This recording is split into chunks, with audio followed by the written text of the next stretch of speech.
자, 오늘 설교 본문은 마태복음 13장 24절에서부터 43절까지입니다. 13장 24절부터 43절까지 교독하시겠습니다. 예수께서 그들 앞에 또 비유를 들어 이르시되 천국은 좋은 씨를 제 밭에 뿌린 사람 같으니 사람들이 잘 때에 그 원수가 와서 곡식 가운데 가라지를 덧뿌리고 갔더니 싹이 나고 결실할 때에 가라지도 보이거늘 집 주인의 종들이 와서 말하되 주여 밭에 좋은 씨를 뿌리지 아니하였나이까. 그런데 가라지가 어디서 생겼나이까. 주인이 이르되 원수가 이렇게 하였구나. 종들이 말하되 그러면 우리가 가서 이것을 뽑기를 원하시나이까. 주인이 이르되 가만두라. 가라지를 뽑다가 곡식까지 뽑을까 염려하노라. 둘 다 추수 때까지 함께 자라게 두라. 추수 때에 내가 추수꾼들에게 말하기를 가라지는 먼저 거두어 불사르게 단으로 묶고 곡식은 모아 내 곡간에 넣으라 하리라. 또 비유를 들어 이르시되 천국은 마치 사람이 자기 밭에 갖다 심은 겨자씨 하나 같으니 이는 모든 씨보다 작은 것이로되 자란 후에는 풀보다 커서 나무가 되매 공중의 새들이 와서 그 가지에 깃들이니라. 또 비유로 말씀하시되 천국은 마치 여자가 가루 서말 속에 갖다 넣어 전부 부풀게 한 누룩과 같으니라. 예수께서 이 모든 것을 무리에게 비유로 말씀하시고 비유가 아니면 아무것도 말씀하지 아니하셨으니 이는 선지자를 통하여 말씀하신 바 내가 입을 열어 비유로 말하고 창세부터 감추인 것들을 드러내리라 함을 이루려 하심이라. 이에 예수께서 무리를 떠나사 집에 들어가시니 제자들이 나와 이르되 밭의 가라지의 비유를 우리에게 설명하여 주소서. 대답하여 이르시되 좋은 씨를 뿌리는 이는 인자요 밭은 세상이요 좋은 씨는 천국의 아들들이요 가라지는 악한 자의 아들들이요 가라지를 뿌린 원수는 마귀요 추수 때는 세상 끝이요 추수꾼은 천사들이니 그런즉 가라지를 거두어 불에 살아내는 것 같이 세상 끝에도 그러하리라. 인자가 그 천사들을 보내리니 그들이 그 나라에서 모든 넘어지게 하는 자들과 또 불법을 행하는 자들을 거두어내어 풀무불에 던져 넣으리니 거기서 울며 이를 갈게 되리라. 합독하십니다. 그때의 의인들은 자기 아버지 나라에서 해와 같이 빛나리라. 귀 있는 자는 들으라. 감사합니다. 오늘 설교는 천국의 비유 세 가지라는 제목으로 말씀드리려고 합니다. 지난 설교에서 천국 비유 중 첫 번째였죠. 씨 뿌리는 자의 비유입니다. 예수님은 18절에서 23절까지 부연 설명을 덧붙이시고 계세요. 이 비유는 두 가지 방향으로 해석 가능하다고 말씀드리셨습니다. 여러 종류의 사람들이라는 의미에서 이 길가 땅, 돌짝밭, 가시떨기밭 같은 그리고 또 옥토에 속한 사람, 이 여러 부류의 사람이 있다고 말씀드렸죠. 이렇게 해석도 가능하지만은 두 번째로 나의 변화에 초점이 있을 수 있다고 말씀드렸습니다. 즉 내가 이전에는 믿기 전에는 길가 땅이요 돌쪽밭이요 가시떨기밭이었는데 예수 그리스도의 십자가의 은혜로 말미암아 내가 옥토에 속한 사람이 되었던 거죠. 산상수훈이 5장 7절에서라고 우리는 알고 있죠. 그런데 산상수훈 이후에 예수님이 사역에 대해 가지고 사람들은 듣는 청중들은 두 가지 반응을 보였어요. 예수님의 사역은 가르치시고 병을 고치시고 그리고 천국 말씀, 천국 복음을 전하심이었습니다. 그런데 그 이후에 예수님의 이 사역에 대해서 한 부류는 예수님을 메시아로 따르고 찬성하는 부류로 제자들이 또 여기에 속하였죠. 두 번째는 예수님의 사역이 자기가 원하는 메시아의 사역이 아니었기 때문에 예수님을 거스르고 또 반대하는 유대인들이 있었어요. 이들은 당시 사회 지도층이었고 주류에 속한 사람들이었습니다. 그리고 자기의 어떤 그 파이, 자기의 역할을 세상 속에서 가지고 있으면서 사람들로부터 존경을 받았고 또 인정을 받은 사람이었는데 예수님은 오히려 그들을 거스르니까 자기들을 반대하는 그 예수님에 대해서 메시아를 인정을 하지 않았죠. 즉 바리새인들과 사두개인들입니다. 앞서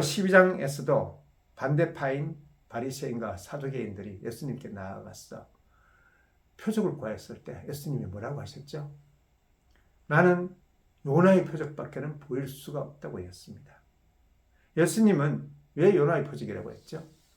예수님이 요나의 표적을 말씀하신 것은 곧 요나의 표적이 십자가의 죽음을 예표하게 있기 때문이라고 말씀드렸어요. 미리 보여주는 것이죠. 그래서 그 십자가의 표적밖에는 너희에게 보일 표적이 없다. 그렇게 말씀하셨습니다.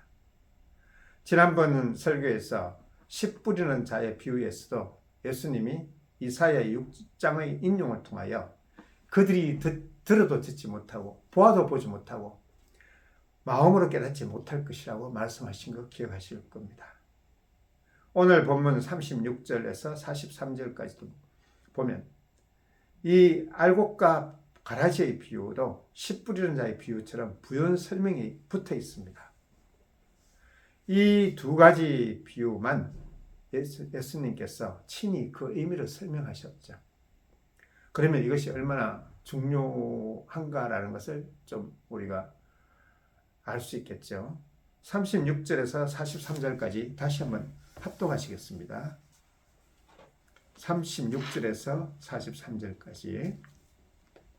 이에 예수께서 무리를 떠나사 집에 들어가시니 제자들이 나와 이르되 밭의 가라지의 비유를 우리에게 설명하여 주소서.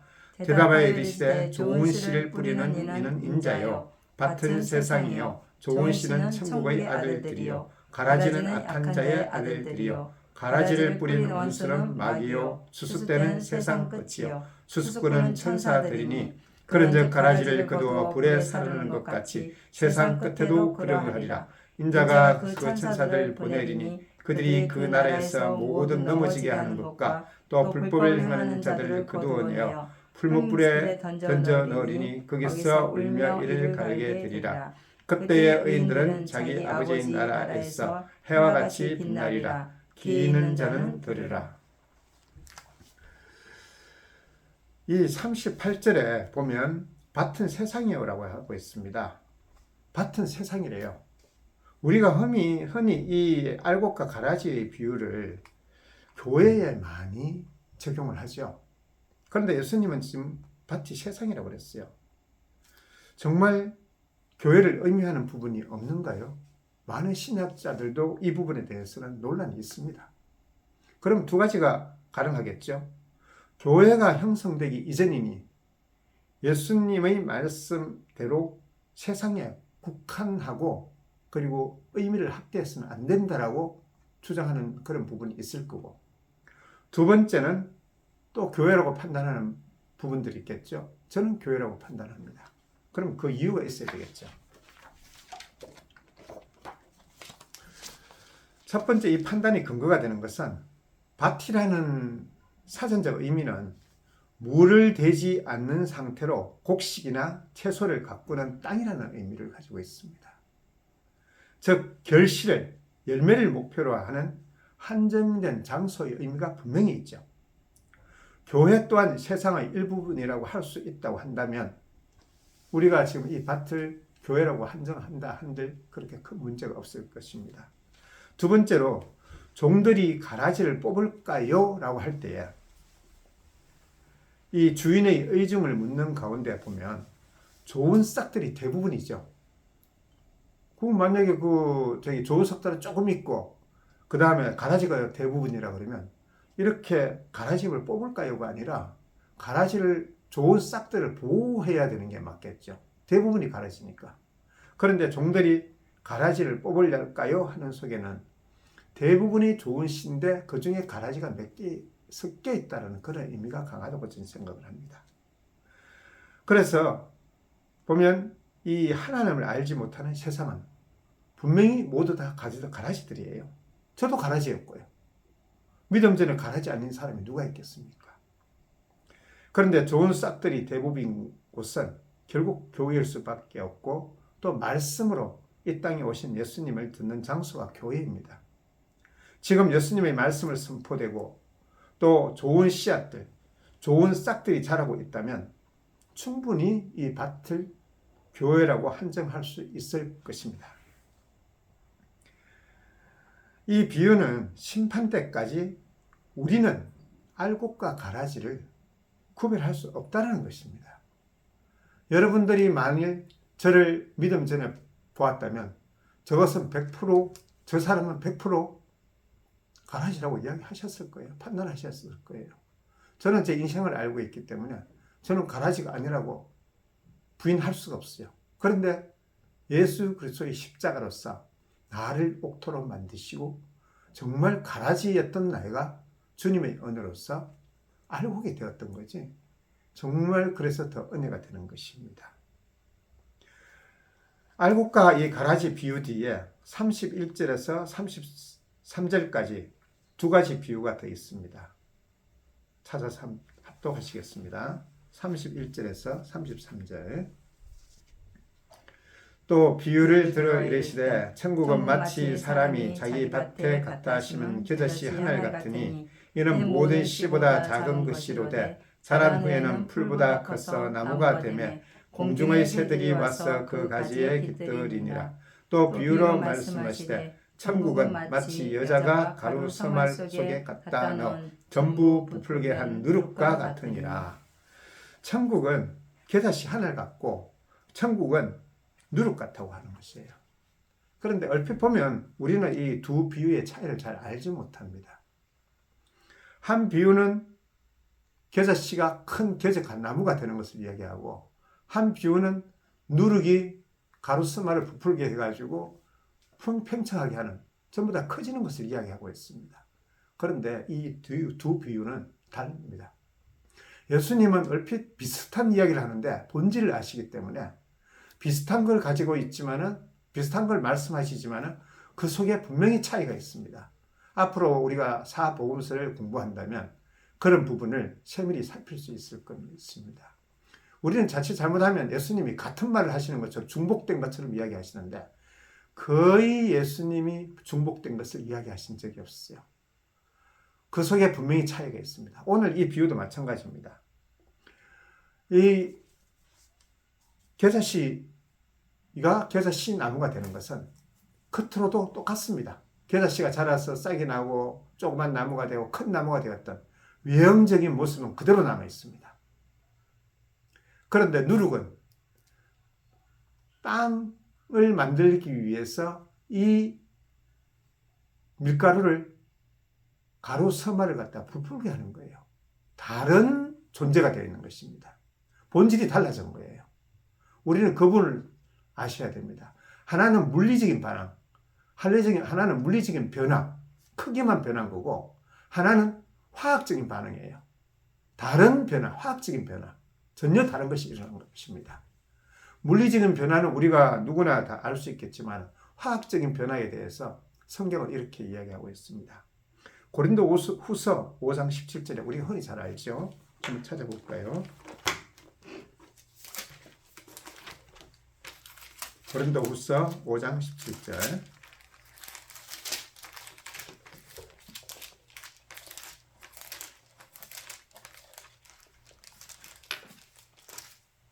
함께 합독하시겠습니다. 그런즉 누구든지 그리스도 안에 있으면 새로운 피조물이라. 이전 것은 지나갔으니 보라 새 것이 되었도다. 새 것입니다. 이전 것은 지나갔고 아니 없어진 것입니다. 십자가를 통하여 우리는 십자가에서 죽고 새로운 사람으로 태어난다고 이야기를 하죠. 로마서에서 그렇게 말씀 많이 하고 있습니다. 지금 동일한 거예요. 이 화학적인 변화는 우리를 전혀 다른 새로운 피조물로 만드는 것입니다. 그러면 이 화학적인 변화에는 어떤 게 있을까요? 외형적 성숙 같은 거는 인격적인 부분을 우리가 들 수 있다고 저는 생각합니다. 인격적인 변화는 인간 간의, 대인 간의 어떤 에티켓이나 또는 이 지식 같은 그런 것들이 늘어나는 거지만은 화학적인 변화는 회개를 통하여 이루어지는 거예요. 전혀 다른 사람이 되는 겁니다. 저는 제 이전의 삶을 통해서 너무나 많은 그런 변화를 많이 느끼고 있어요. 내가 예전에 나를 봤다면 여러분들이 정말 참 우습게 얘기를 그런 사람인데 너무나 많은 부분에서 너무나 많은 어떤 이 상황에서 내가 너무나 달라졌어요. 내 자신도 느끼지만은 주변의 자녀들이나 또는 아내까지 나를 바라보는 것이 난 내가 이루은 것이 아니라고 생각을 해요. 주님의 선물이죠. 이와 같이 이런 우리가 좋은 땅, 좋은 씨가 되었다면 당연히 일어나는 변화가 바로 지금 이 외형적이고 내면적 변화인 거예요. 화학적 변화는 내면적 변화입니다. 누룩으로 말미암아 천국으로 말미암아 우리는 다른 사람으로 되어 있는 것. 이것은 내면적 변화이며 그리고 또한 이 외형적이고 내면적 변화는 자연적이고 그리고 당연한 것이에요. 그런데 만일 이러한 변화가 우리 속에 내 스스로 생각할 때 보이지 않는다면 그것은 잘못된 것입니다. 우리 자신이 스스로 가라지가 아닌가 의심해야 돼요. 그렇지 않으면 우리는 정말 믿음 속에서도 온전한 믿음의 방향으로 가지 못하고 있다는 것을 저는 분명히 말씀드릴 수 있습니다. 이러한 그 질문과 의심은 우리가 가라지이지 않은가라는 질문과 의심은 하나님의 자녀로서 되어야 하는 것, 정체성이라고 할 수 있죠. 그리고 현재 우리의 모습 사이에 있는 갈등이에요. 간격이고. 그런 이 끊임없는 갈등을 통해서 우리 신자들의 성숙이 일어나는 것입니다. 이 부분에 대해서 갈라디아 5장 16절과 17절은 또 이렇게 이야기하고 있습니다. 한번 찾아볼까요? 갈라디아 5장 16절에서 17절.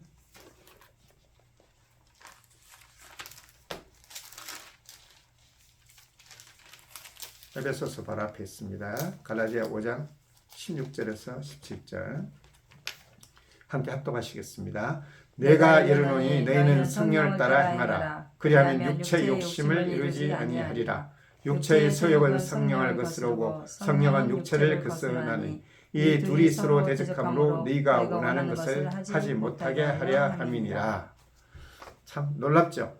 우리가 믿음을 들어왔는데도 여전히 육체의 소욕은 남아 있습니다. 그런데 성령이 이것을 막아서 육체의 소욕을 막았어. 원하는 것을 하지 못하게 하는 거예요. 사도 바울이 그래서 로마서 7장에서 있는 그 사도 바울이 끊임없는 고민. 오라는 궁고한 사람이로다. 이 사망의 몸에서 누가 나를 구하니라. 느껴지시죠? 이 갈등. 되어야 하는 것과 현재의 나의 모습의 간격. 이것은 우리 믿는 자들의 숙명이라고 저는 생각을 합니다. 당연한 거죠. 또 이 둘 비유에서 두 가지 비유에서 놓쳐서 안 되는 부분은 겨자씨와 누룩, 천국으로 말씀하셨죠. 이 천국이 숨겨져 있다는 사실입니다. 겨자씨 너무 작죠. 누룩 물론 많이 있으면 보이지만 누룩도 너무나 작습니다. 그 작은 것이 가루 서말이라는 큰 세상에 들어가서 변화시키는 거예요. 그 큰 세상은 바로 우리라고 할 수 있겠죠. 모든 신자들의 마음이라고 할 수 있겠죠. 어차피 믿지 않는 사람들은 변화가 없을 거예요. 그런데 믿기로 된 자들, 택하심을 입은 자들에게는 반드시 이 누룩이 영향을 줄 수밖에 없습니다. 그런데 이 천국은 숨겨져 있다는 것이죠. 언닉입니다. 하나님에 속한 천국의 백성들도 또한 세상 속에서 묻혀 있는 것 같고 숨겨져 있는 것 같고 언닉되어 살아간다는 것을 의미합니다. 너무 크게 되려고 하지 마십시오. 그냥 우리는 작은 자로서 살아갈 때 하나님이 우리를 사용하실 것입니다. 옥토로 변한 우리는 결국은 30배, 60배, 100배의 계시를 반드시 맺게 되어 있습니다. 그렇지만 세상 속에서 언닉되어 있어서 우리의 다름이 드러나지 않습니다. 스스로 우리 자신을 크게 여기고 세상 속에서 자랑하려고 하지 않아도 결국은 하나님께서 우리에게 우리의 역할을 맡기실 겁니다. 알곡은 가라지와 다르게 하나님께 보호받는다든가 어떤 세상 속에서 차별된 인정을 받을 거라고 생각할 수 있겠지만 현실은 그렇지 않습니다. 우리는 그것을 받아들여야 됩니다. 그렇다면 신자들이 세상을 살아가면서 받는 보상이나 삶의 재미는 전혀 없을 것 같습니까? 그렇진 않죠. 신자들이 세상을 살아가는 동안에 신앙을 벗어나지 않고 버티는 것만이 다는 아닙니다. 그럼 우리는 세상 속에서 무슨 의미로 살아갈까? 이미 예수 그리스도를 통하여 천국이 이 땅에 왔다고 말씀하시죠. 그래서 우리의 신자된 삶의 의미를 한번 살펴보려고 합니다. 마가복음 4장 26절에서 29절, 마가복음 4장 26절에서 29절.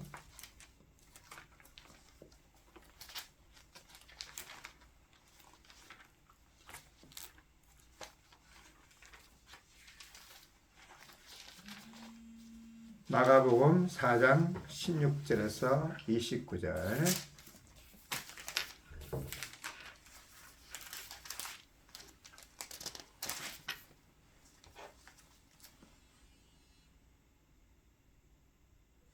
(4장 26절) 함께 합독하시겠습니다. 또 이르시되 하나님의 나라는 사람이 씨를 땅에 뿌린과 같으니 그가 밤낮 자고 깨고 하는 중에 씨가 나서 자라되 어떻게 그리 되는지를 알지 못하느니라. 땅이 스스로 열매를 맺되 처음에는 싹이요 다음에는 이삭이요 그 다음에는 이삭의 충실한 곡식이라. 열매가 익으면 곧 낫을 되나니 이는 수수 때가 이르렀습니다. 하나님의 나라, 천국은 사람이 씨를 땅에 뿌린과 같다고 이야기하시면서 사람이 밤낮 자고 깨고 하는 중에는 알지를 못한대요. 씨가 자라는 것을. 천국은 우리 속에서 확정된다고 지금 조금 전에 이야기를 했죠. 언닉되어 있지만 반드시 확정되고 열매를 맺을 거라고 말씀드렸습니다. 그런데 우리를 의미하는 씨가 어떻게 자라는지 알지 못한대요. 결국 사람이 씨를 자라게 하는 것이 아니라는 것을 이야기하고 있는 거죠.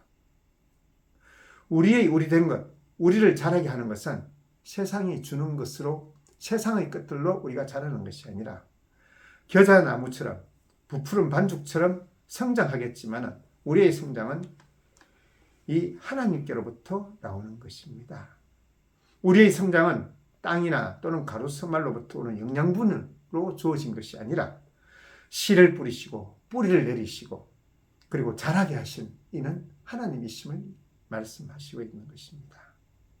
하나님으로부터 우리는 생명 유지와 성장에 필요한 모든 것들 공급받고 있는데 대표적인 것을 이야기한다면 세상에 가장 중요한 것, 공기와 물과 햇빛이죠. 가장 흔한 것.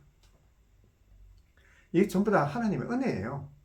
세상은 자기가 영양분을 주고 비료를 줘서 더 크게 자라게 할 수는 있지만 또 그것 또한 또 비료를 줌으로 해가지고 땅이 오염되고 하는 그런 걸 보면 인간은 항상 그 이후에 자기 욕심을 채우기 위해 가지고 자연을 훼손하는 그런 것을 본다면 참 하나님께 감사드릴 수밖에 없죠. 하나님이 섭리라 따라가는 것은 모든 것이 유익이니까요.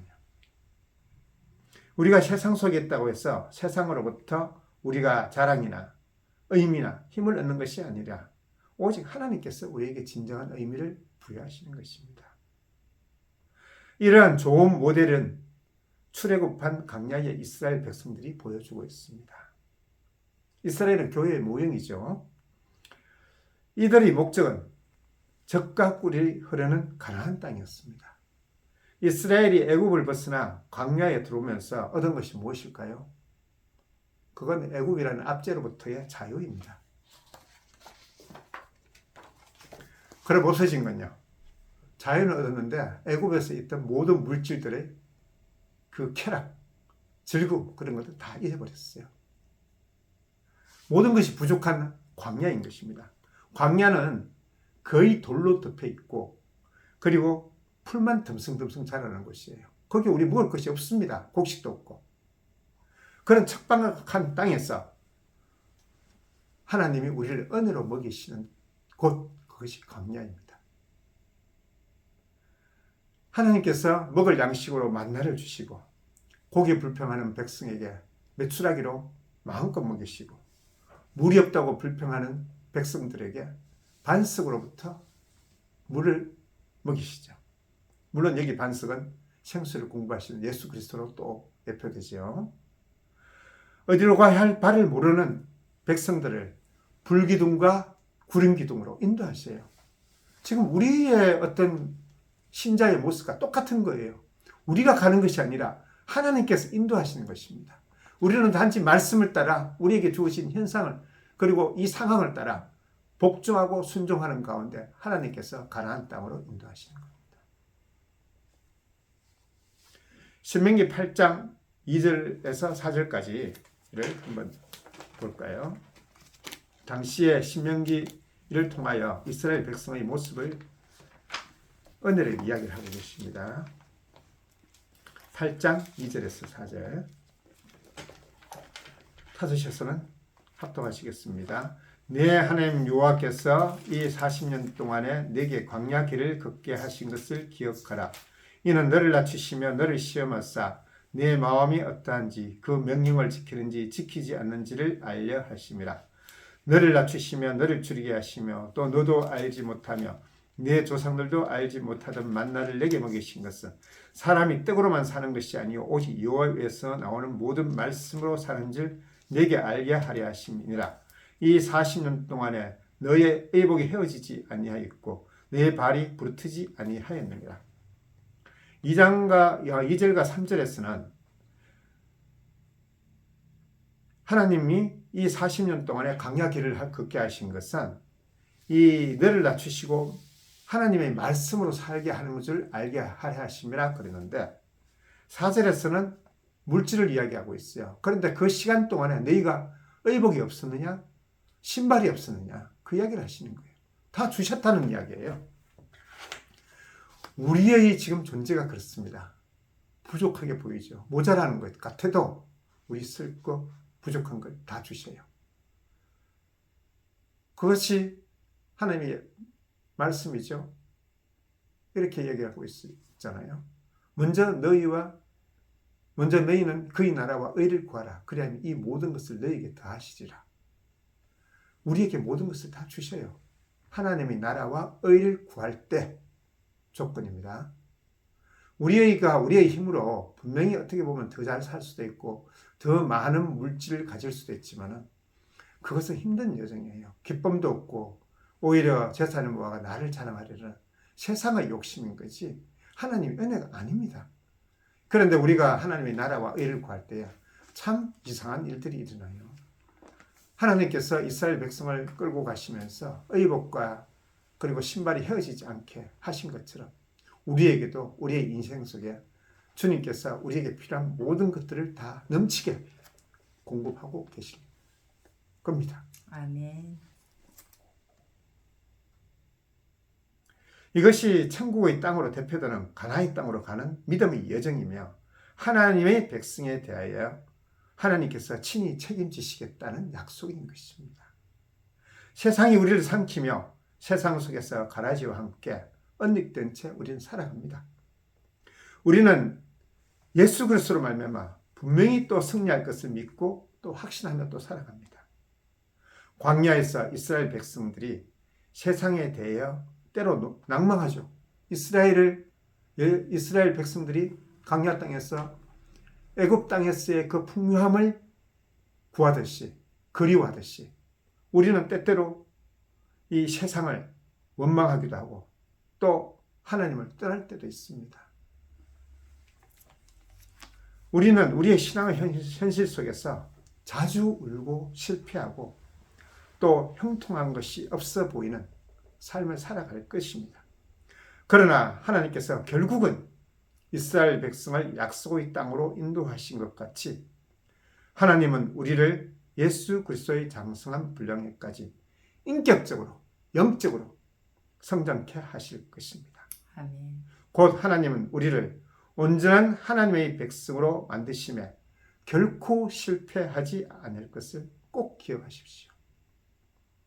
이사야서 12장 2절을 합독하며 설교를 마무리하려고 합니다. 이사야서 12장 2절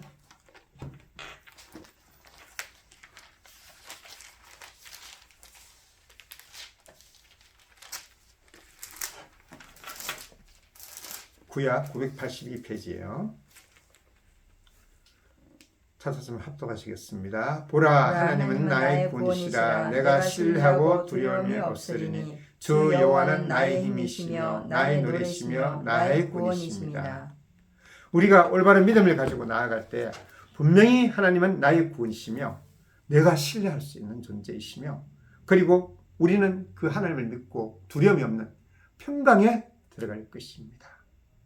우리의 힘이신 하나님을 의지하며 우리에게 주어진 시간을 살아내는 귀한 우리 채원교회 성도님 되시기를 진심으로 축원하고 축원합니다.